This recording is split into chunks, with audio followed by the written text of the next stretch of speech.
آج سے ہزاروں سال قبل جزیرہ عرب کے جنوبی علاقوں میں یمن کے گرد و نواح میں ایک شہر آباد تھا جسے سبا کہتے تھے، اور وہاں آباد لوگوں کو قوم سبا کہہ کر پکارا جاتا تھا۔ یہاں کے لوگ نہایت ہی نعمتوں اور راحتوں میں تھے، ہر طرف لہلہاتی فصلیں اور پھل سے لدے درخت موجود تھے۔ مگر یہ قوم شرک میں مبتلا تھی اور سورج کی پوجا کیا کرتی تھی۔ جب وہاں کے بادشاہ شراجیل بن مالک کی موت ہوئی تو اس کی بیٹی بلقیس نے حکومت کی باغ دوڑ سنبھالی۔ بعض مورخین نے لکھا ہے کہ بلقیس کے والدین میں سے ایک جنات میں سے تھے، مگر اس نظریے کی کوئی واضح دلائل نہیں ملتی۔ ملکہ بلقیس ایک قابل عورت تھی جس نے یمن پر 9 سال نہایت ہی خوبصورتی سے حکومت کی۔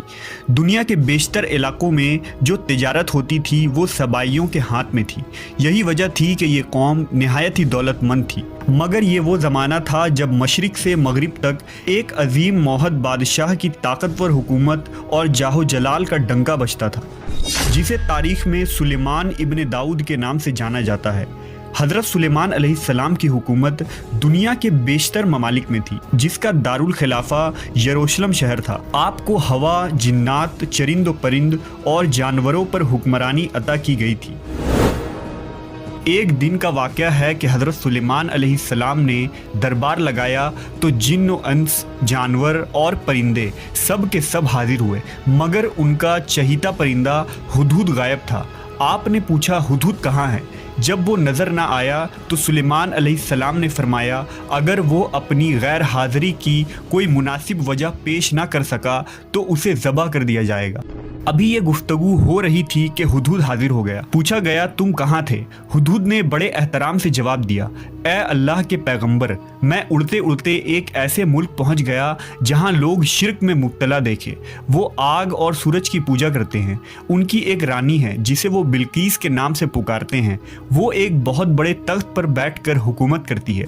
اس کے تخت میں قیمتی ہیرے جواہرات لال زمرد جڑے ہوئے ہیں، اور اس کے پاس تمام شاہی سامان آرائش و نمائش کے موجود ہیں۔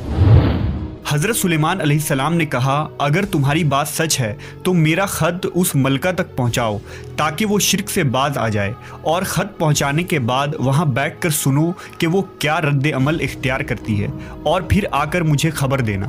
حضرت سلیمان علیہ السلام نے خط روانہ کیا، جو کچھ یوں تھا: شروع اللہ کے نام سے جو بڑا مہربان اور رحم فرمانے والا ہے۔ یہ عزت والا خط سلیمان ابن داؤد کی جانب سے ملکہ سبا بلقیس کی طرف ہے۔ جو ہدایت کی پیروی کرے اس کے لیے سلامتی ہے۔ مجھ پر غلبہ کی خواہش نہ کرو، میرے مقابلے میں سرکشی اختیار نہ کرو، بلکہ فرما بردار اور مطیع ہو کر میرے پاس آ جاؤ۔ یہ خط دراصل ملکہ سبا اور اس کی قوم کی طرف دعوت اسلام تھی۔ ہدہد نے یہ خط لے جا کر ملکہ بلقیس کی گود میں گرا دیا۔ ملکہ کے دربار میں اس وقت 300 کے قریب سردار بیٹھے تھے۔ انہوں نے جب یہ خط پڑھا تو طیش میں آ گئے اور کہا کہ یہ ہماری توہین ہے، ہمیں اس کا سخت جواب دینا چاہیے۔ مگر ملکہ بہت سمجھدار تھی، اس نے انہیں سمجھایا کہ خط سے پتہ چل رہا ہے کہ یہ کوئی عام شخص نہیں، خدا کا کوئی پیغمبر ہے، لہٰذا ہمیں حکمت سے کام لینا چاہیے۔ اس نے کہا کہ میں حضرت سلیمان علیہ السلام کی طرف ایک تحفہ بھیجتی ہوں، اگر انہوں نے قبول کر لیا تو وہ بادشاہ ہے، میں اس سے جنگ کروں گی، لیکن اگر انہوں نے تحفہ قبول نہ کیا تو میں اس کی پیروی کروں گی کیونکہ وہ نبی ہیں۔ ہدہد یہ ساری گفتگو سن رہا تھا۔ اس نے آ کر حضرت سلیمان علیہ السلام کو ساری بات بتا دی۔ حضرت سلیمان علیہ السلام نے جنات کو حکم دیا کہ شہر میں داخل ہونے والے راستے پر سونے چاندی کی اینٹوں کا فرش بچھا دیا جائے۔ راستے کے دونوں جانب سونے کی عجیب الخلقت جانور کھڑے کر دیے جائیں۔ وزراء اور عمال سلطنت کی تمام کرسیوں کو سونے کا کر دیا جائے۔ دربار کو ہیرے جواہرات سے مزین کیا جائے۔ ادھر بلقیس نے حضرت سلیمان علیہ السلام کے لیے تحائف روانہ کیے، جن میں سونے کی اینٹیں، جواہرات، غلام، کنیزیں اور ملکہ کا ایک خط بھی تھا۔